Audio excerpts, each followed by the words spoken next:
Vishnu Padane Krishna Prasthaya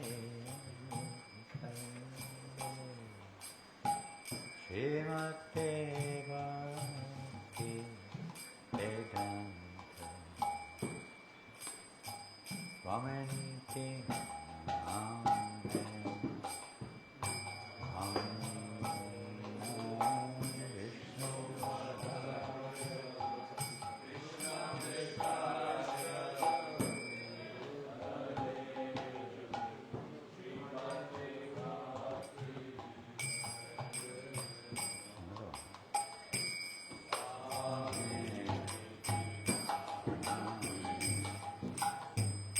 Amen. Saraswati Devi Gauravani Prasarine Nirvashesha Sanyamari Aschacharisa Harine Namaste Saraswati Devi Gauravani Nivasesha Sanyavadi Asashadesha Harine Shri Krishna Chaitanya Prabhu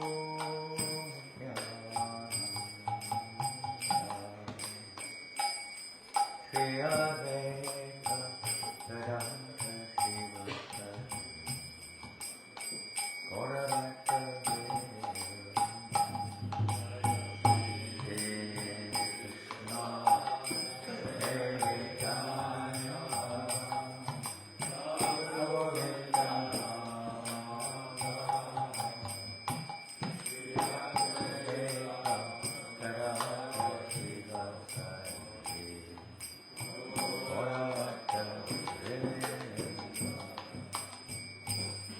Hare Krishna, Hare Krishna, Krishna Krishna, Hare Hare, Hare Rama, Hare Rama, Rama Rama, Hare Hare.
Hare Krishna. So we are very fortunate that we have Pankaj Maharaj here for 2 days, today and tomorrow. So let's welcome Maharaj the Lord Eternity Times.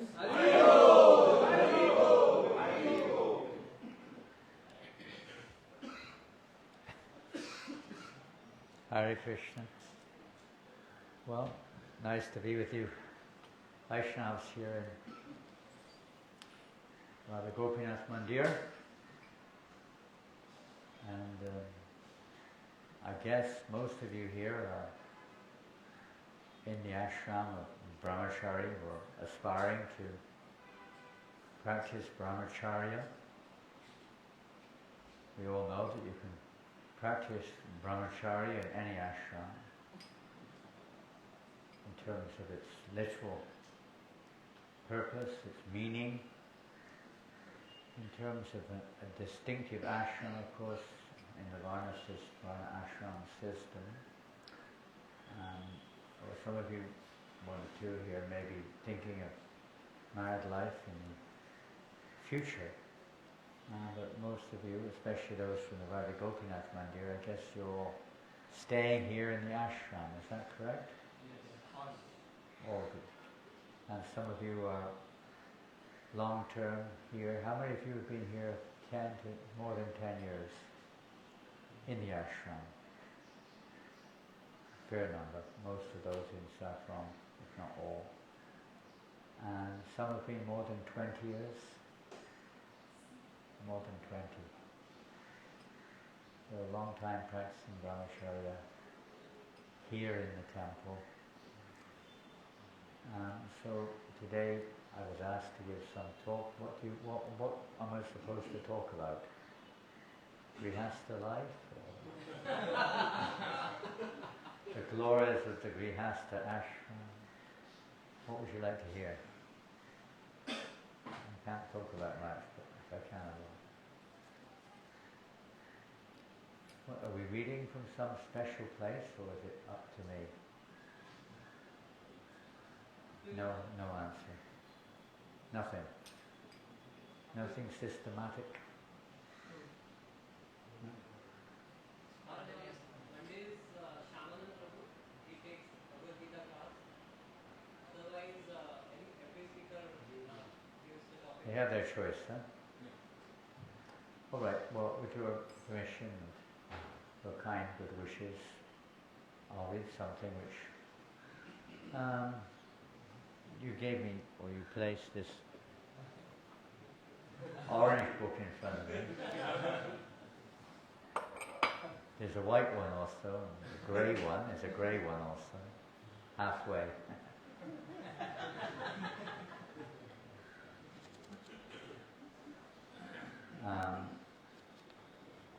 Yeah, I think what I'm going to read is from here anyway. I think so.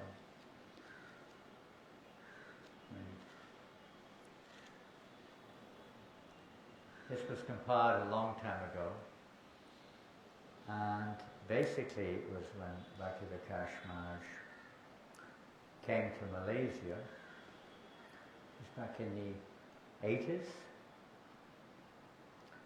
We had, in Malaysia, at that time we had a fairly good Brahmacari ashram. What we term in ISKCON as a Brahmacari ashram is not necessarily traditional.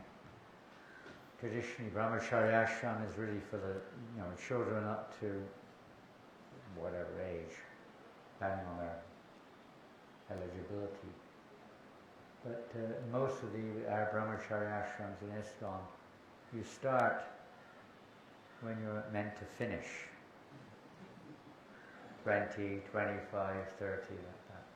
You're meant to have already had 10, 15, 20 years in the Brahmacari ashram, and you're ready to make your lifetime decisions.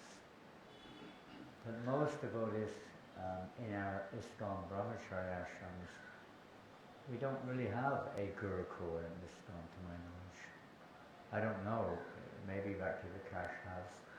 Some devotees here in maybe Bhakti Raghava Maharaj, I don't know, have a genuine, we had, but they're not, kind of had, not exactly, but a proper Gurukul or Brahmacari ashram, tradition.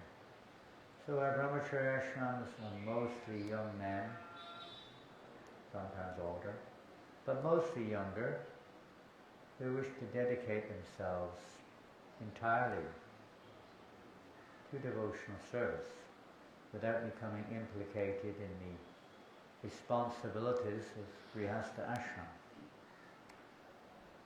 Everybody knows how entangling Grihastha ashram can be. At the same time, for the majority of the civilized human beings, Grihastha ashram is the safer or the necessary ashram for the majority. Just like we have in education for the majority of people, they only take education up to a certain time, then they start to work. A very small percentage may go on to a PhD or whatever. That doesn't mean to say that therefore it's a waste, because most people don't make it. It's the most glorious, the most fortunate if one can live one's life genuinely, not just superficially, artificially, but genuinely practicing Brahmacharya throughout one's life. With no further ado, we'll move on to what I was going to read. Om Gyanam Natimanandasya Dhananjana Shalakaya Chakshurun Militam Yena Tasmai Shri Gurave Namah Shri Chaitanya Manobishtam Sakitam Yena Bhutale Sharam Bhuta Kadama Tadati Swat Vandeham Shri Yuta Hadakamanam Shri Gurun Vaishnavamscha Shri Rupam Sagrajatam Saharana Ravanatam Vitam Tam Sajivam Saretam Saretam Harijana Sahitam Krishna Chaitanya Devam Shri Radha Krishna Prabhu Sarana Lalita Shri Vishakam Vitamscha He Krishna Karuna Sindhu Dina Bandhu Jagapate Gopesha Gopika Kanta Radha Kanta Namostute Tapta Kanchana Gaurani Radhe Vrindavaneshwari Vrishabhanu Sute Devi Pranamami Haripriye Vanchakarpa Tuhuyascha Kripa Sindhu Vyavimata Patitanam Bhavaneshwara Vaishnavebhyo Namo Namah Shri Krishna Chaitanya Prabhu Nityananda Shri Advaita Gadadhara Srivasadi Gaurabhaktavinda Hare Krishna Krishna Krishna Hare Hare Hare Rama Rama Rama Hare Hare. So this is from this book of Bhakti Vikas Maharaj, Brahmacharya in Krishna Consciousness, and this is a section which I've chosen. I would assume that those who are in Saffron, you want to make your life's decision to remain Brahmacharya, or Brahmachari we should say. Of course, may or may not, we're not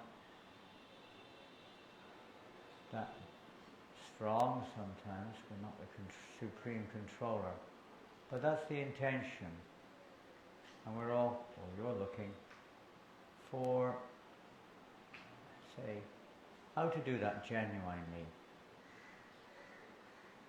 not just carrying baggage with you for your whole life, but to be focused in your objective goals without minimal disturbance. Those who are dressed in white, maybe any of you are aspiring to adorn saffron cloth in the near future? Hello?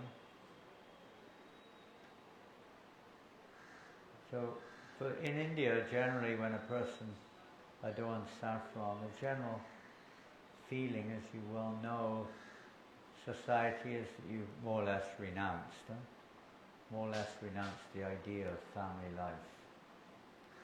It's not officially sannyas, but in the eyes of family members, in the eyes of the public, it's more or less like that.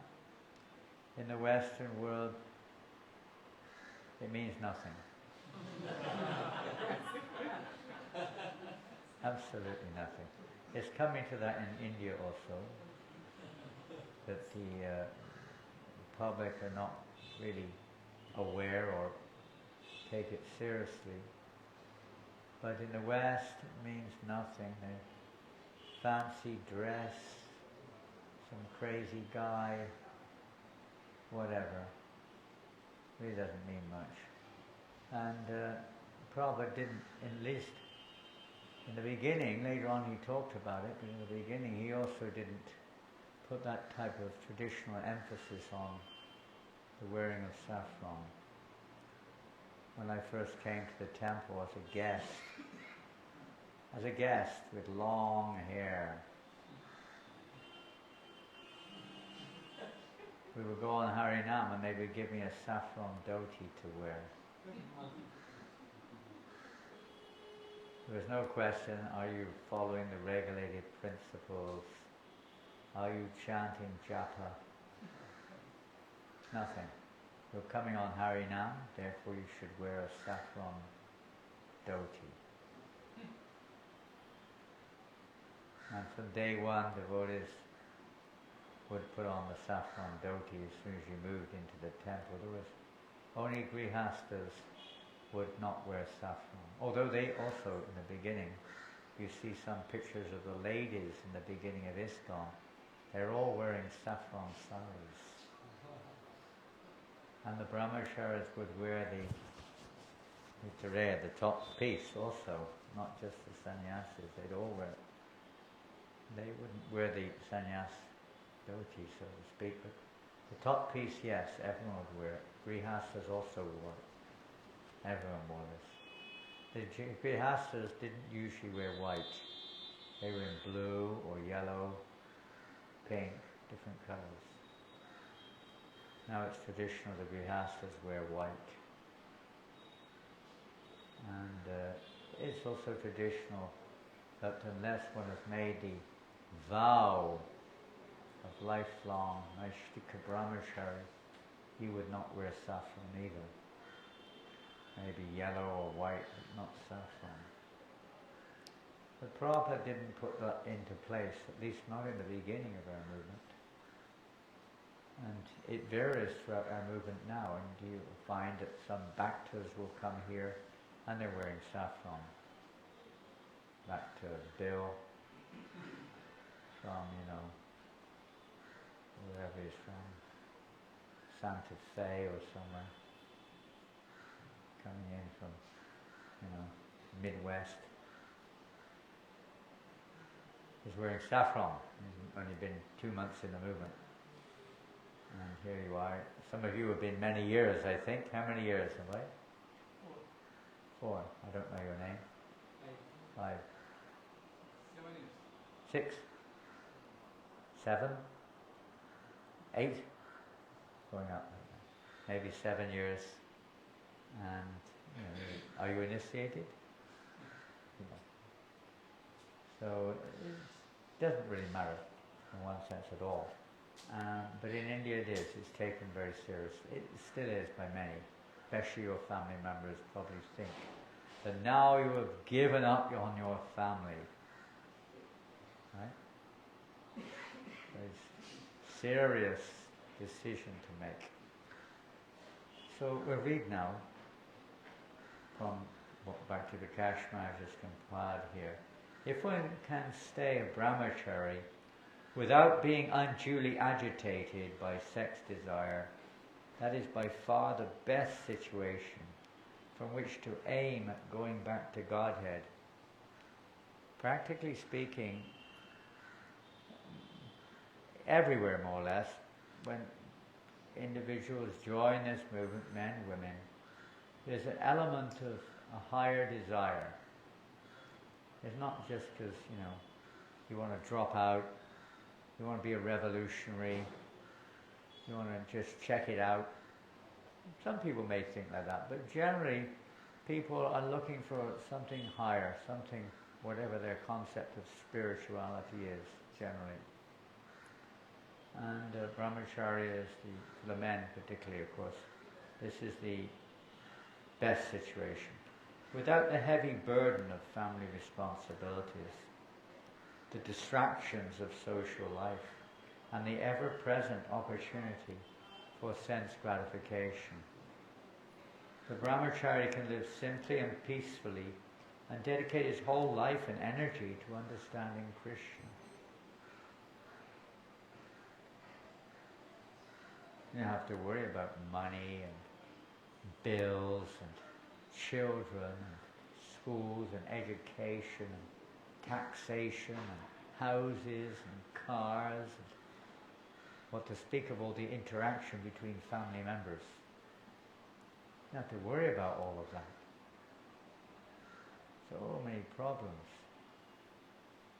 Purifying, if we understand it, you could say, but you don't need to go through that without having to. No need to go shopping, no need to get a job. You may shop for the temple, but you don't need to go to Loy Bazaar and shop and buy saris for your wife. Right? Or for the kids, some children's things, toys and what have you. You don't need to do any of those things. And maybe you have to maybe you don't even have to do that. Perhaps you buy it for the whole, the whole ashram. Dhotis, toothpaste. And how much do you need? What do you need? You don't need a bank account. The day was there when no Brahmacari, if you had a bank account, immediately you were told to get married. If you were caught with a mattress, you had to get married.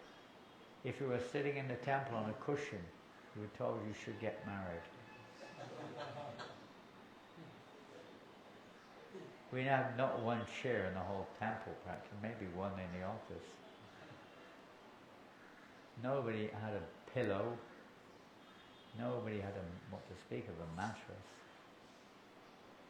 If you were caught having a hot shower, there wasn't a hot shower, so you never got caught. At least not in the temple.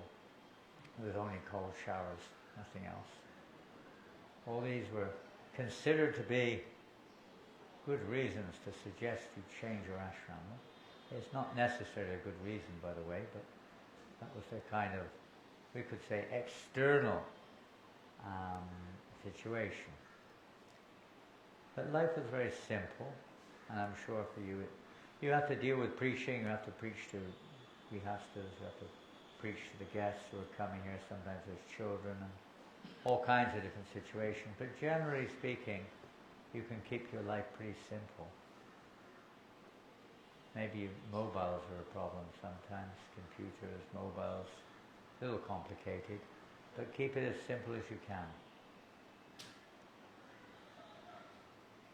You can just simply perform your duty to please Guru, Hari and Vaishnavas. No need to get a job. If you can at all do it, stay a Brahmacari. Avoid family life. Just see, you can see when he says, the example of Narada Muni, Maharyasvas, how Narada Muni convinced them not to get entangled in grihastha life. Yes, there will be objections. Narada Muni had objections from Daksha. Your family may object. Bhaktisiddhanta Maharaj, of course there wasn't so much Brahmacharya in the Gaudiya line before Bhaktisiddhanta Maharaj, neither was there sannyas practically. He established this ashram more or less, and there was a lot of opposition to it, especially from family members. A lot of opposition. Sometimes they would come to the temple. We don't do this. But Bhaktisiddhanta Maharaj, if he heard the parents were coming, would send the Brahmacharis away. So they wouldn't be there when their family members came. Because they usually came to take the boys away. Usually. That was happening during his time. A lot.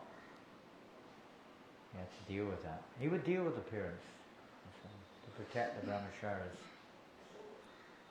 Brahmachari life is the easiest ashram to practice Krishna consciousness. So little is required. I mean, what do you need?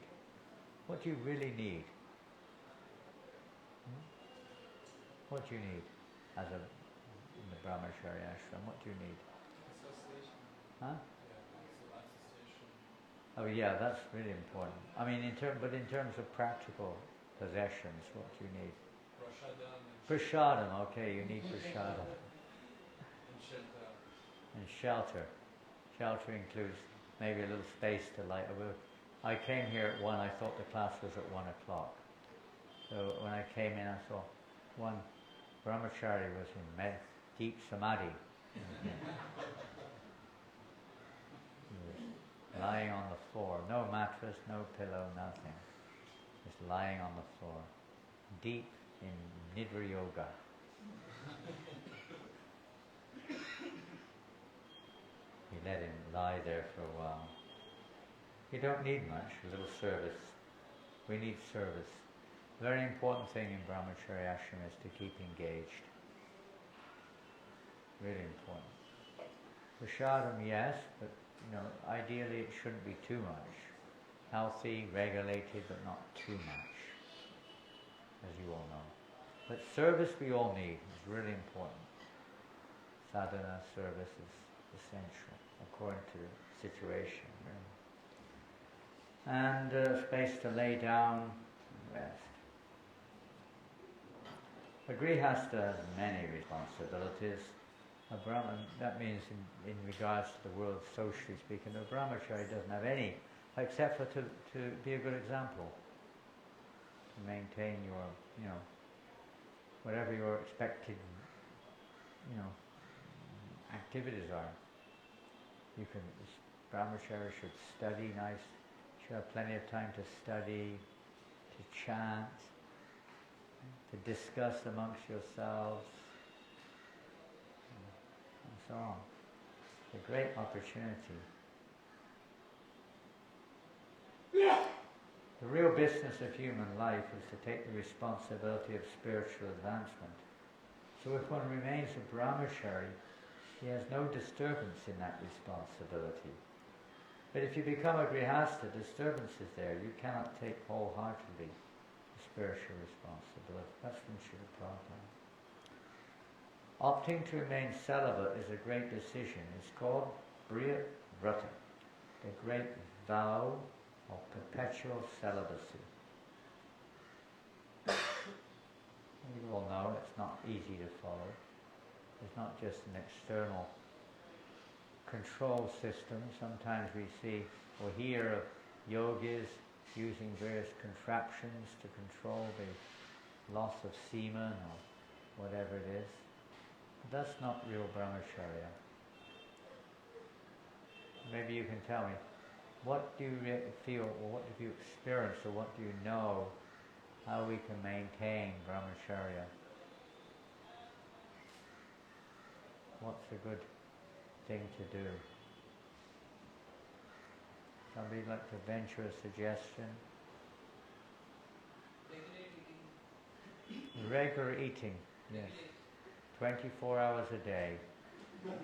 No problems. Good idea. I only eat once a day. I start at 4 in the morning and finish at 10 at night.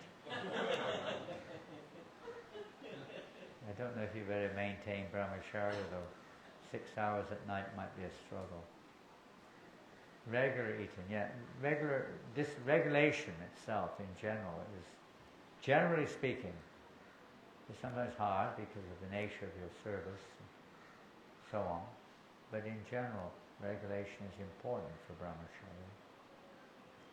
Regulated eating. And what you eat also is not always so good to eat too many sweets, is it?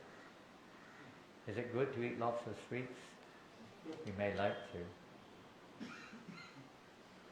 2 kilos of halwa, 50 gulab jamuns, 30 sandesh. Maybe the tongue likes it. But no, brahmacharya should be simple in their eating, generally speaking.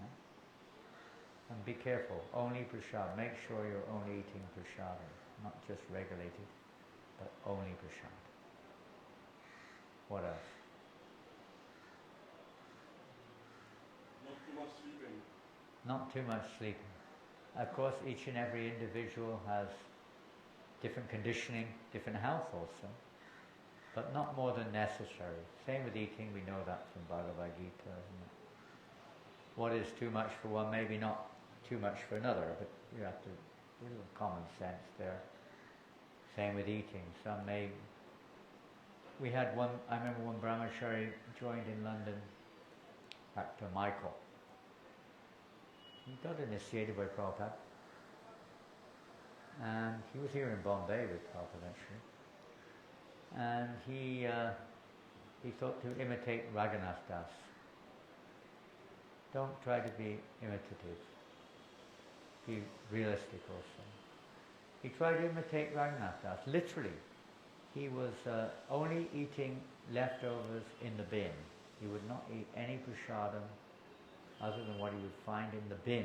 There was a bin for throwing away, leftovers, even from the Sunday feast, from the guests. He would only take from the bin. That was his. Now, we hope that nobody's going to start doing this after this talk. But that was his daily, and he wouldn't eat with the way he would eat like once a day, and no one else was eating. He was trying to chant. He would go out for 6 hours trying to distribute books at least. He was chanting like 32 to 64 rounds a day, sleeping 2.5 hours a day, doing lots of service. And, you could say, wow, what a devotee. But that all came to an end when he was in hospital, critically ill. So many diseases he contracted, and eventually he just left ISKCON stealing a lot of money. Imitation, not realistic, trying to imitate. He would chant his japa, I saw him one time, underneath the cold shower, chanting his japa with a shower on, cold water.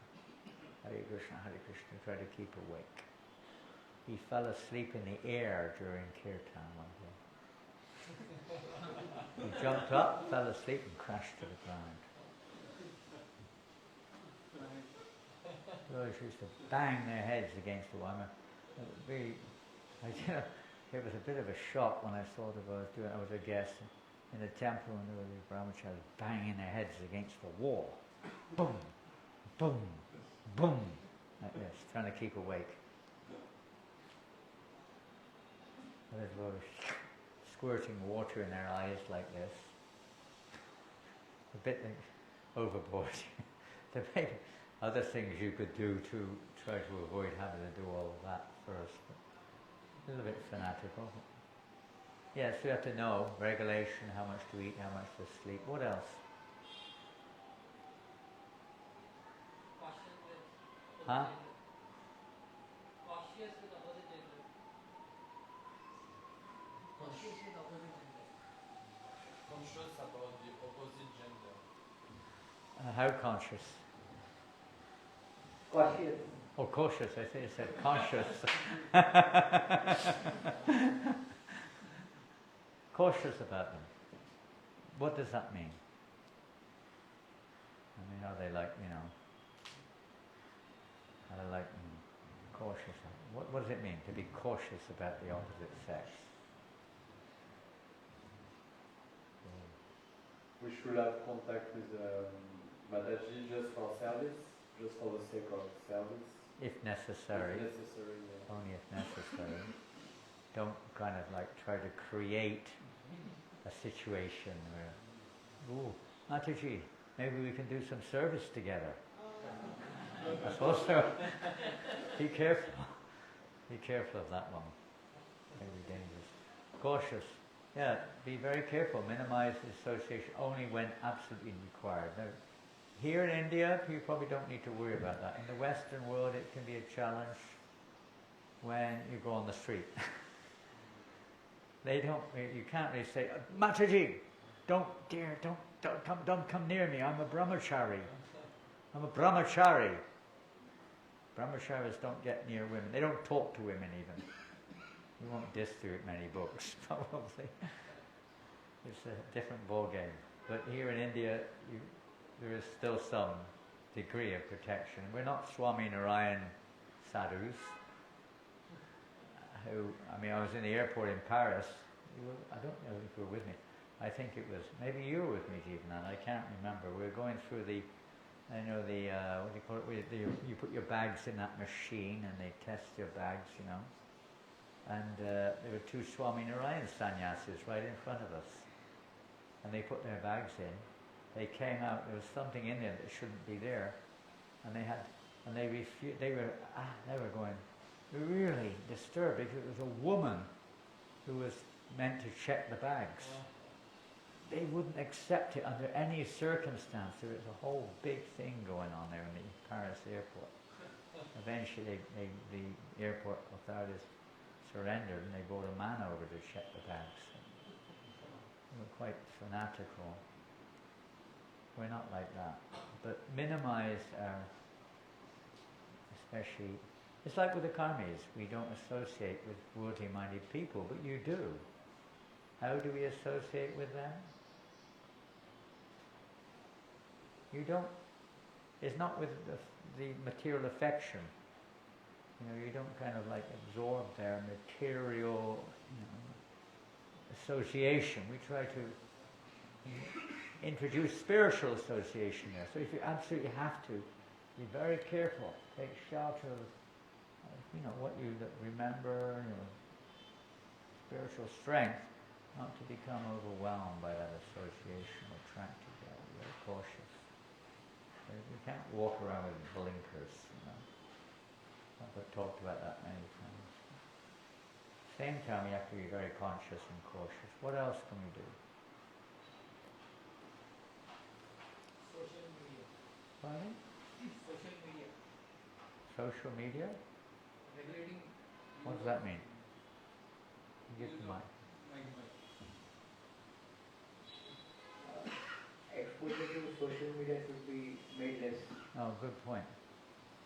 It should be made less, but it should be. We shouldn't do it at all unless you really have to. Making less means you're doing it, but it's best not to do it at all unless you really have to. Unless you really need a mobile, don't have one. Same with a computer. Unless you really need it, don't have one. I don't know how it works here in Chowpatty, but the risk is a risk factor. I mean, there are people out there just trying to capture you. There's fishermen out there trying to, with the hooks, Social media, it's a general term. Of course, there's lots of Krishna conscious information, I guess, on social media. It's very risky. There's so much stuff out there, and it can be a serious challenge. What else can we do? Best not to go there at all. If you have to, then minimize. Only for service. What else? You've got association, positive. Let's look at a positive association. Obviously associate with those devotees who are serious devotees, those devotees who will help us to become inspired to go forward in our Krishna consciousness without distractions. We don't want to associate with those devotees who are preaching to us, telling us you're wasting your time. That happens in the Western world many times. It's just a joke. The Brahmacari is just a joke. We don't want to associate with such persons. Respect, but don't.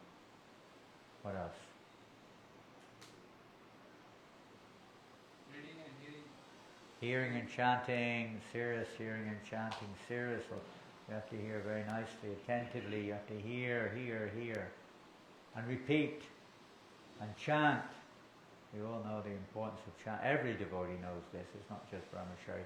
For everyone, Grihastha life even more so. Bhaktisiddhanta gave 64 rounds, particularly for his Grihasthas, more than his Brahmacharis.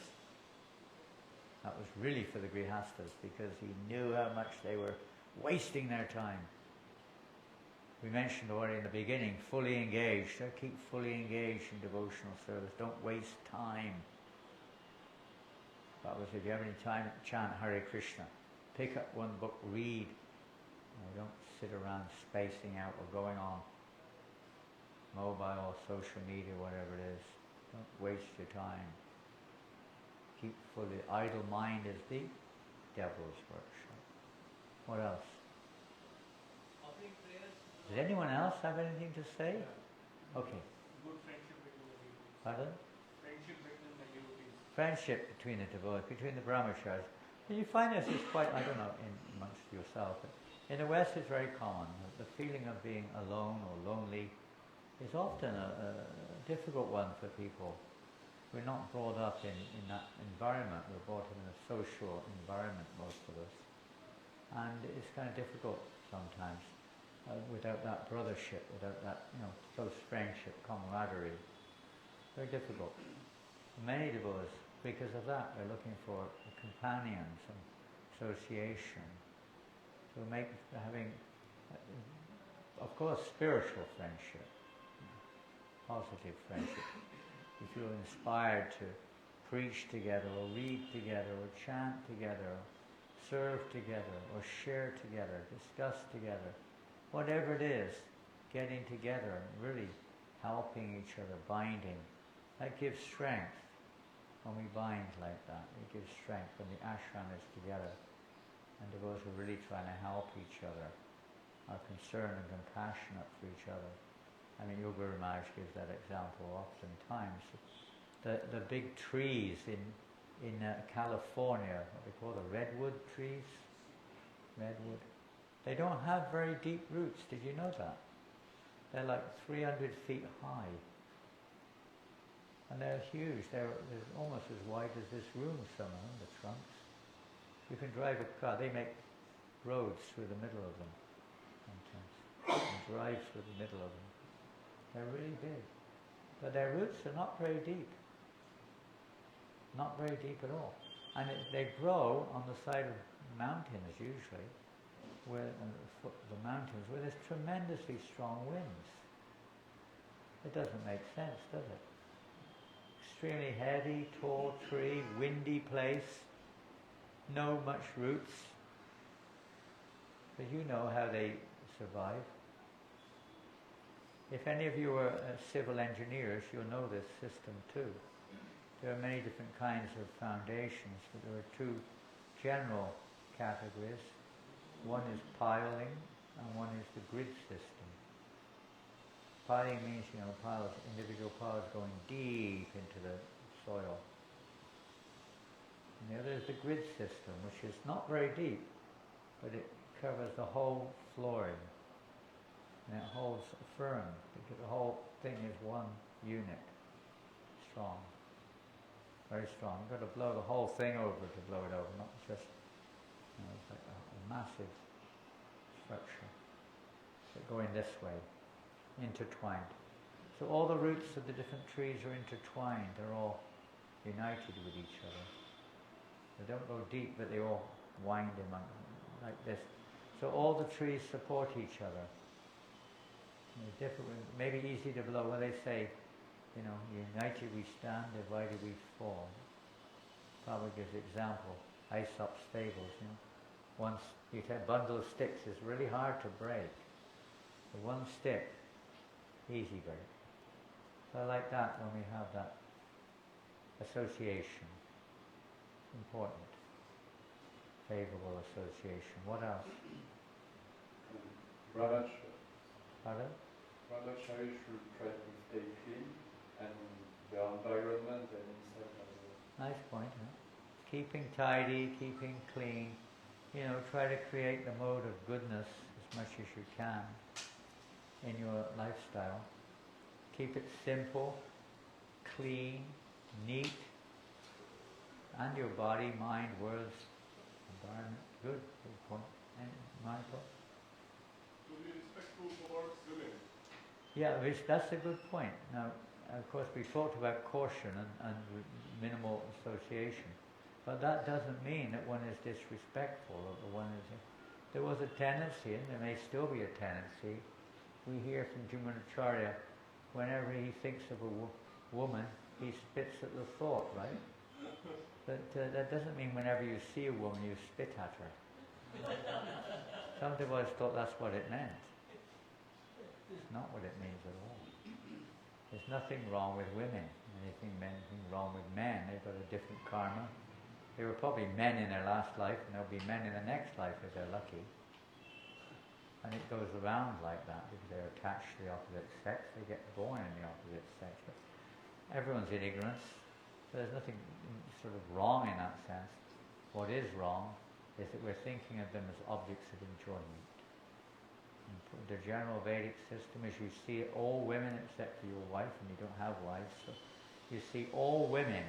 And this is a hard thing for Western, whatever, people. But you see all women is like your mother. interesting thing.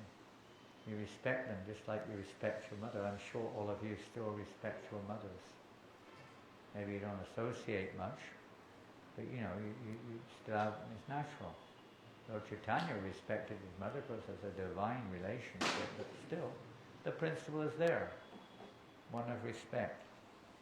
Isn't it? What else? Attachment to duty service. Sorry? Attachment to duty services. Attachment to what? Duty service. Deity. The deities. Okay, well, you may not be in the altar. Some of you are on the altar. Well, Prabhupada did write that to Hayagriva, I think it was Hayagriva, when he was becoming overwhelmed with lusty desires in the early days. And he said, I think I should get married. And Prabhupada wrote back saying that don't think that marriage is going to solve your lusty desires. That for that, deity worship is required. Yes, deity worship, or just meditating on the deities. In fact, in the Bhagavatam, I don't know where, I think it's in the 11th or later cantos, there's a description of meditation on the eyebrows of the Lord. You've heard that one?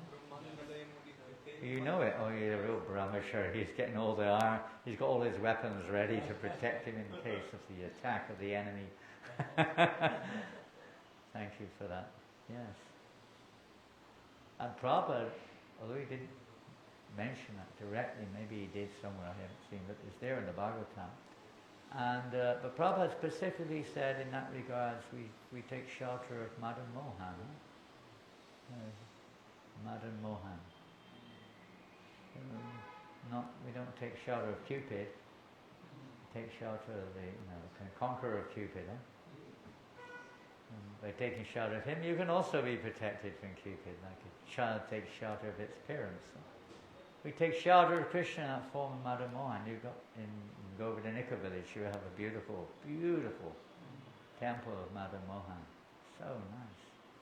It gives you entry into the rest of the forest in one sense.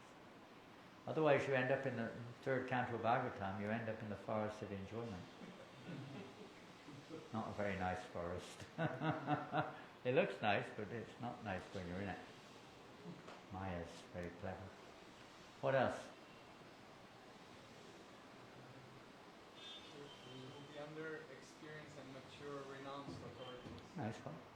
Yeah, to be following on, to be under the shelter of such a genuine leadership, which has your interest in mind. Of course, traditionally the Gurukul, a little more difficult when you get older, by the way. When you're younger, it's a lot easier. Kids, because you can easily ascertain the tendencies, proclivities of a small child. But for someone who's already been messed up for 25 years, it's not so easy. They've already got all kinds of junk inside their, mind, and all kinds of traumas and experiences and what have you. Sometimes you have to spend most of your time emptying out all the garbage. It's difficult. A little child, 5-year-old, 10-year-old, they're pretty much clean slate. The tendencies are there, but they're not yet manifest in kind of a form so much. And it's easy to see the propensities and guide the child accordingly. A little difficult, more difficult. What else? But being under the expert guidance, definitely, or good guidance, that sense is really important. What else?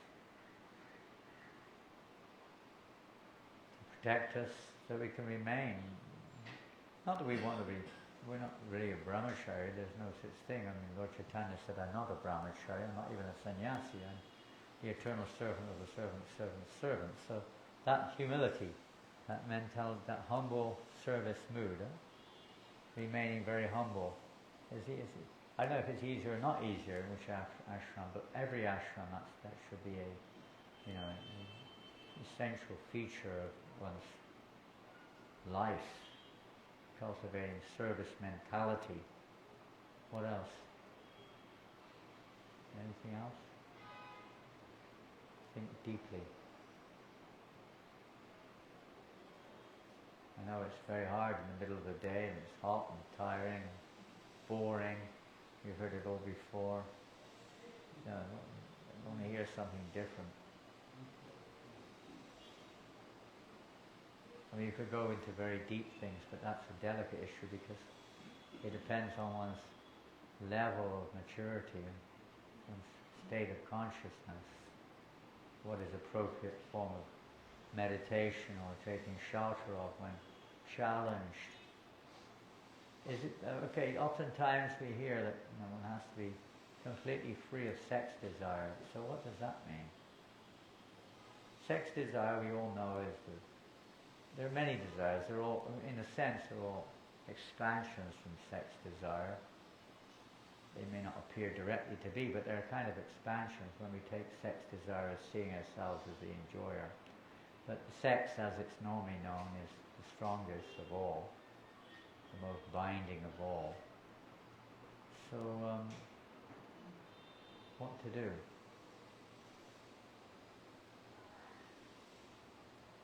What to do? What do you do? It means you have no sex desire at all? Is that what the Bhagavatam says? What does it say? Prabhupada many times would also mention this. It's not that there's no sex desire. Who lives with... Even Krishna has sex desire. Of course it's transcendental. Sex desire is a reality. So what do we do with it? When sex desire comes into the mind, what do? You can say there's different ways of doing it. We heard from Brahmacari, you spit at the thought. You reject it. What else can you do? That's one way. No.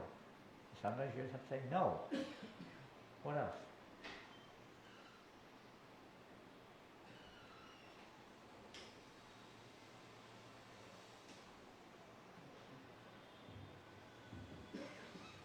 You bring back your attention to Krishna. Okay, well that's Bhagavad Gita, Krishna's statement of wherever and whenever the mind wanders due to its restless nature, bring it back under the control of the self. They will come. And Prabhupada describes, I don't know where, some purport, he describes how the rivers are always going to flow. These desires are, you're in a material world, you're going to walk on the road, there's women on the road, there's material vibrations all around you. They're everywhere. We're not in a pure atmosphere. There's sensual vibrations everywhere which are imperceptibly affecting our consciousness. You're going to see billboards with, not so much in India as the West, maybe coming in, but, sensual, advertisements are there. Social media, of course, tries to introduce it in so many ways. You go on, even if you're on internet, for instance, you're on Yahoo or Google or something, I don't know about Google, but Yahoo, all kinds of things keep popping up on the screen, or you try to, anything, simple things, you try to check out the weather, and, they poke some other thing in front of your nose. You can also do things to prevent that, by the way, which is not a bad idea. But you're going to be exposed to these things, whether you like it or not, externally. And internally, we've already been exposed to these things. Oh, we don't even know. It's like when you dream at night, sometimes some outrageous things come up in our dreams. You really don't like it, but it comes up.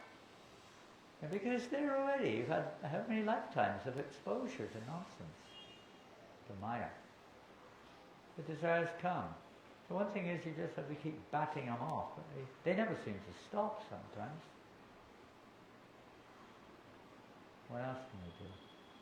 Well, we mentioned it. It's kind of the same thing in a sense, isn't it? That's my point. About Krishna's pastimes with the gopis. Well, that's one of those wonderful topics which Prabhupada writes about. But there's also caution involved there, depending on one's eligibility or one's progress in spiritual life. There are examples of this, that even if you approach it in the right way, in the right sense, yes, but it can be dangerous also for some people. It varies. It can be certainly hearing about Krishna's pastimes, that's for sure. Trying to absorb yourself in hearing about Krishna. But Prabhupada gives examples like the rivers. In the Bhagavad Gita, Apoyamanam Machalaptishtam. That verse is there. What is that? In the second chapter? Who knows the whole verse? the rivers flowing into the ocean. Pardon?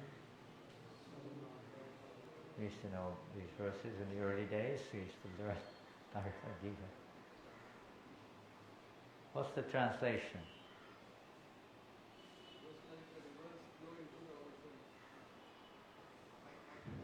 You have it here, Bhagavad Gita. So you can, the whole verse, not just the rivers and oceans. The translation only? Yeah. The ocean is always remaining steady, although there are so many rivers flowing into it. So similarly, a person who has many desires coming to him, he does not try to satisfy them, because then he will not be Shanti Mapnoti Natu Kamakami. I know 90% of the verse. One line I know. Apurvanam Achala Pratishtam Samusramapa Pravishanti Yadva Tatsatkamayam Pravishanti Sarve Kamakami. So one who is Kamakami, one who is trying to satisfy that desire, will not be happy, will not get Shanti. That's what the one. Will not be peaceful. The ocean is peaceful.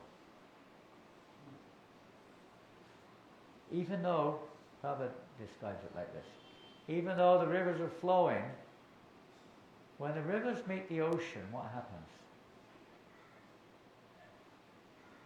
What's that mean?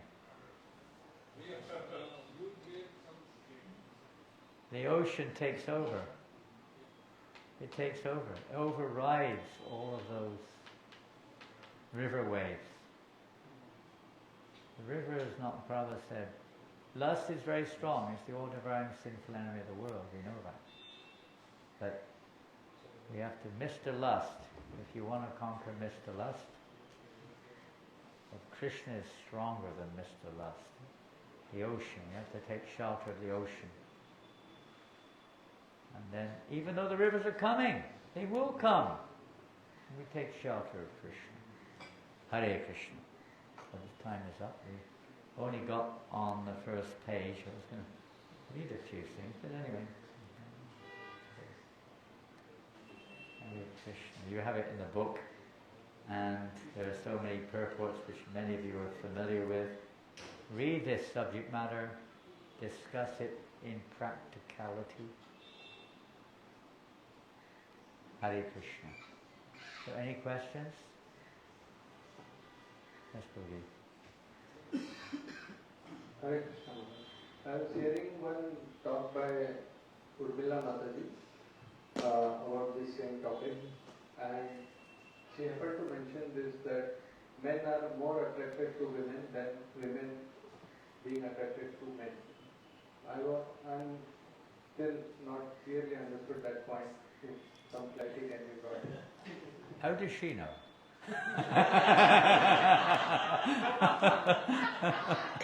It's a very difficult question because how does she know? You know? There's a pastime in at the end of the Mahabharata where there was Where? in Mahabharata. What? That responds the same question. It asks that question or makes that statement. No, it makes the opposite statement. Opposite statement. There was a character which was a male. So there's a character in Mahabharata which is a male, and for some pastime happened where he took a female form. And then the opportunity was there for a blessing to take back his male form. And the question was put, you took male form and female form, and you enjoyed sex life in both. So which was more deeper experience? And said the female form was much more pleasurable. So I prefer to remain a female. So that's the Mahabharata statement. I can find the quotes because I highlighted it. But it's not about attraction, it's about the sex life itself. Yeah, the sex pleasure. Sex life itself. Well, whatever that's the pleasure there. is higher for the female. But the attraction. Well, the real problem is that Prabhupada says clearly everyone, man and woman in this universe, is trying to be a male. Everyone. And we're all trying to be Purush. The women are also trying to be Purush. The men are trying to be Purush. Everyone is seeing themselves as the enjoyer. And we're trying to enjoy that which belongs to Krishna, the Prakriti. So in that sense, yes, the male, we're all in that mentality, whether male or female bodies, whether it's a generalization or not. It's understood that men are more, when it comes to direct sexual attraction, yes, there's usually more intensity there. On the other hand, we read so many times that woman is the third canto of Bhagavatam everywhere. Is the, most of the Vedic literatures are devised or compiled for men. Men have that responsibility in society. They were not really meant for the general women folk, or for the uneducated members of society. They were for the educated members of society, because the men have a great responsibility there to guide society in the spiritual path.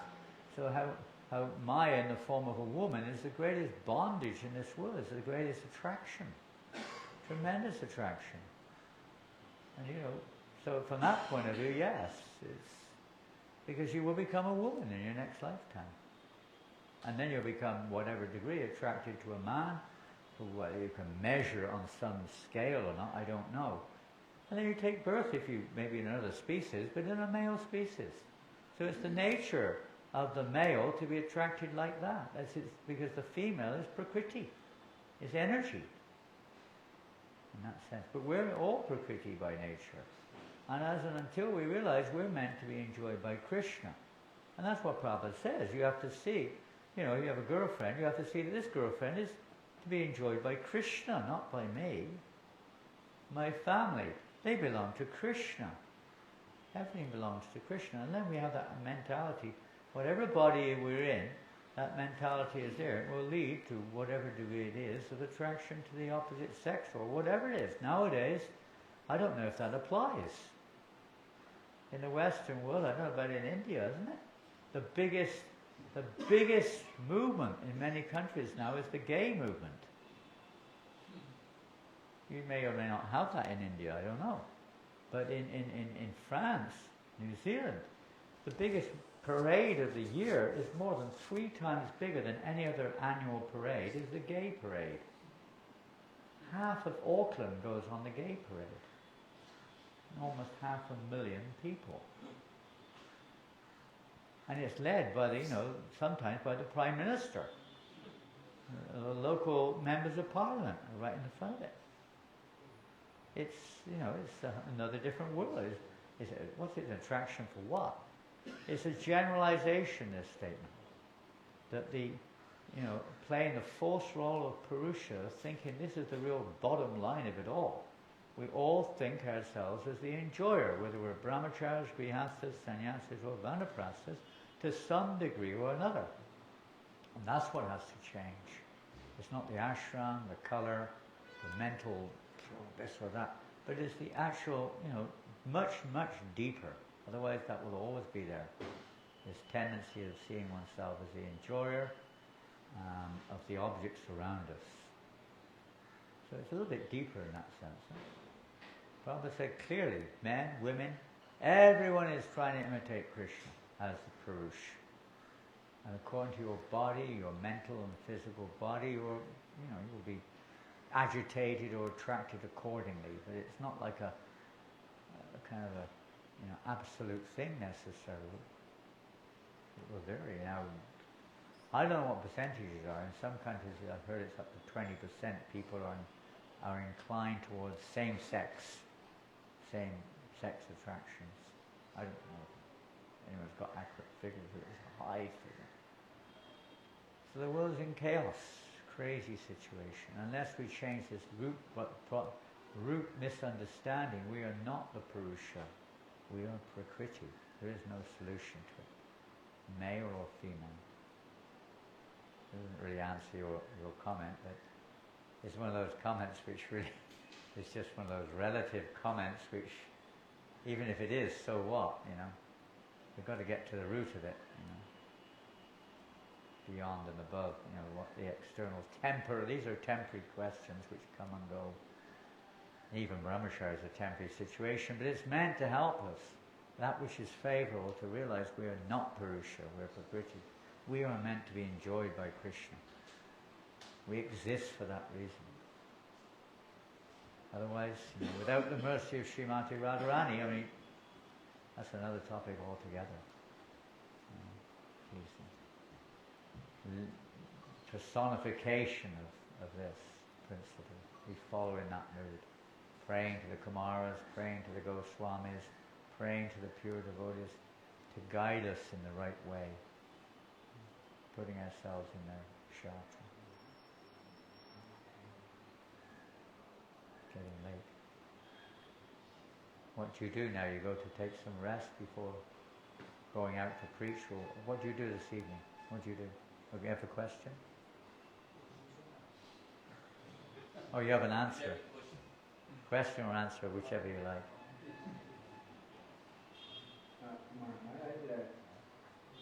As you said, we need to protect ourselves from the exposure to the social media.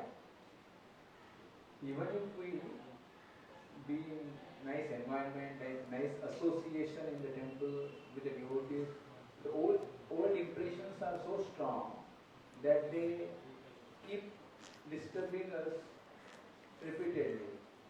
So even if we protect ourselves from outside influence, but old impressions are enough to disturb a person. What to do for that? Yeah, Maya is very powerful, and we're surrounded. It's not only, the very ether itself is pervaded with vibrations. You can tell the difference. I mean, devotees in the West is very vivid, and when you come to, India, maybe not so much now, but it used to be, you could feel a considerable change in the modes of nature. A considerable change in, let's say, the manifestations in your consciousness of desire for various, material objects of various kinds. It may not be so much now, but it used to be quite pronounced. Now India's also got pretty much everything that you find in the Western world, pretty much. And it's, it's being pushed out there in various ways with all the modern means of communication and so on. The atmosphere is pervaded by it. Education systems based upon it. You've grown up with this factor involved. You've grown up with mobile phones and computers and so on. So, yes, it's hard. And we may have had habits from before, even though you're trying to be a brahmachari. Krishna knows that. It's not so easy. But, attachments, whatever they are. From our uncontrolled upbringing, why brahmacharya is meant to be during that period where we, sexual desires are awoken. That's the time when brahmacharya life is really important, but nobody gets it hardly. We're exposed to it more or less, not properly guided in many cases. So it's there, that baggage is there, and you said specifically social media, you're so accustomed to going on social media, and it sort of still eggs away in the background. So what to do about that?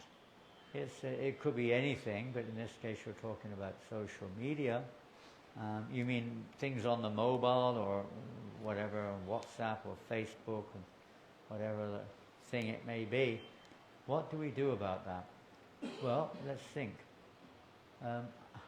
Myself, because I wasn't brought up exposed to this, by the way. In our generation, we had no mobiles or computers. We never even had calculators. We had none of these things, so we didn't grow up with that. Pornography was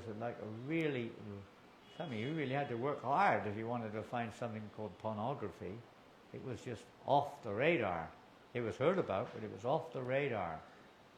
You could have to go somewhere, but you're not allowed to go there and buy some magazine or something, but you're not allowed there to go there. People were strict in those when I was a kid. I never saw pornography once when I was a young man up till probably going to college anyway. Just giving one example, for instance. But nowadays, it's readily available. Even small kids are looking. They don't even know what they're looking at, and they're looking at it. It's sort of like, I mean, you can do your best to protect yourself, but that's from the past. So what do we do? What would you do? Chant Hare Krishna. Well, you know, Prophet said, all pervasive answer, there's only one solution. There's no others. I mean, you can try this and add this and add this and add this. It's like, you know, putting a little spice or a little bit of something to help you to digest or this or that. But ultimately, the solution is you've got to digest the food.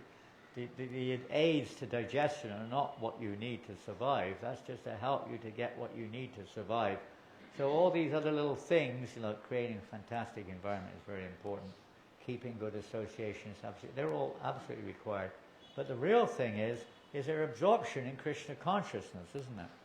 The higher taste, the param drishva nivarta taste, the absorption in a higher taste. That, you know, you really want to hear. I mean, why would you want to go on social media if you have an attraction to hear the Bhagavatam? You know, what do you do that for? You know, if you turn the thing the opposite way around, the contrary, what do I want to read the Bhagavatam for? I'm going to a party. I'm going to the beach. I'm going surfing. What do I want to read this stuff for? It's the opposite. You have what is night and, you know, day like that. But for the devotee, and this is the real solution, you have to become attached, really attached to your service, really attached to hearing and chanting, attached to the process itself. Prabhupada writes, he says, one of the best things you can do is you really try to develop the mood of how I can increase or help spread this movement. How I can spread Krishna consciousness. Whatever it is, whatever form it may take. That may be a grounding form by becoming absorbed more and understanding the philosophy more and more and more. So we can present it according to time and circumstance in a way which will be effective. But somehow or another thinking like that. You know, keep your positive direction. If you're going east, you can't go west. You can't go both directions at the same time. So focus where you're going to go there. Try to focus on that. Try to, you know, make a schedule. If you can make a schedule so you don't really have too much time for that. The thoughts may come in the mind. You go back to where you really want to be. That's one thing. But it's the all-pervasive thing, probably. So there's no real solution. It's just Krishna consciousness. You just have to absorb yourself in the path of devotional service. Whatever form it may take. Not everyone's at this point so inclined to study all the time. Maybe kirtan, chanting, particular service. Don't let anything interfere with that. A materialistic person, when they have some objective, they don't want anything to interfere with it. Prabhupada gives this example. He gives the example of a businessman. You don't see it so much, but you used to see it on the metro in London. You know, you could not get their attention if you tried. The businessman is there with his newspaper, looking at all the stocks and shares. And you know, even if there was an earthquake, even if the train were to crash, I don't think he would be disturbed. He's so absorbed in his newspaper, his stocks and shares. Prabhupada said we should be like that. Not for stocks and shares, but for Krishna consciousness. You know. Eager to find out, you know. You have to do something so it captures our attention. You want to find out. Anything else? Social media. On that question. Anything else? It's a tough one. You can go also to the forest. Go to the forest. Well, Prabhupada did say that too. You know, if you're having a problem with all this, go and live in the forest. But the problem is the mind. You can't leave that behind as easily. How long you can stay in the forest, isn't it? And believe me, even in the forest, and Rishi Shringa had a problem in the forest, you know. He never saw women, he didn't know what they looked like, but he ended up having a big problem.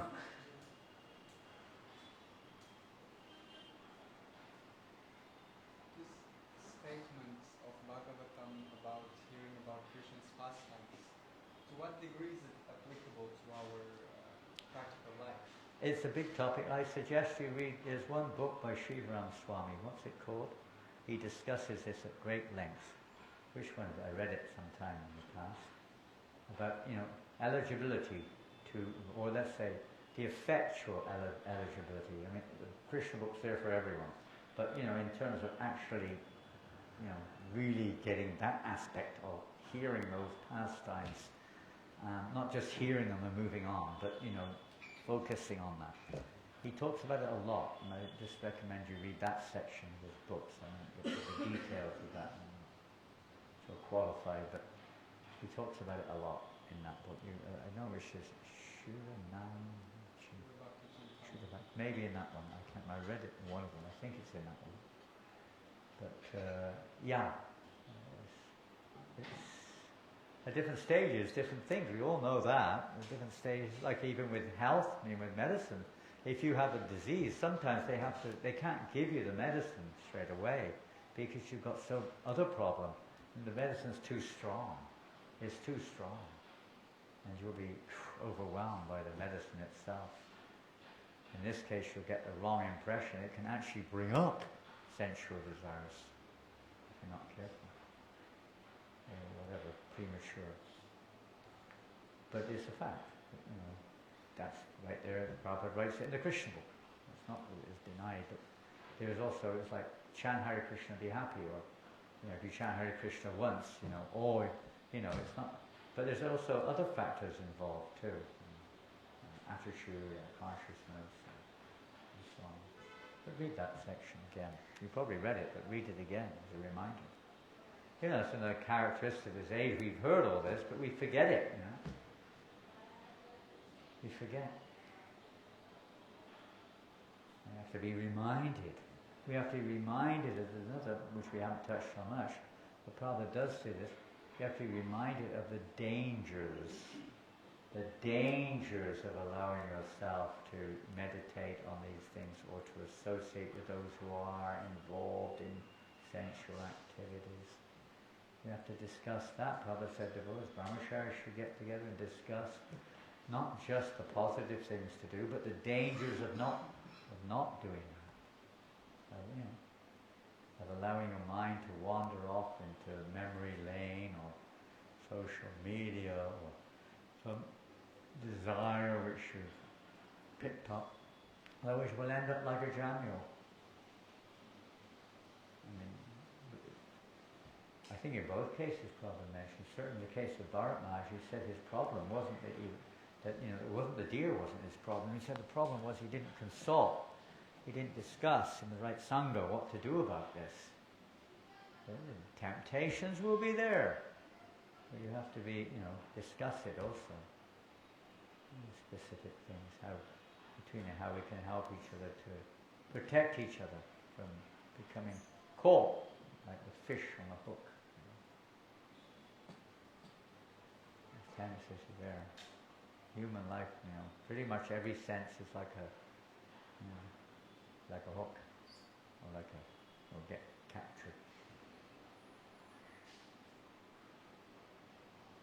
Okay, time for eating and sleeping now. Hare Krishna. You study this book regularly? Is it like a standard thing in the ashram, or did someone just kind of pop it in front of me for some reason? Pardon?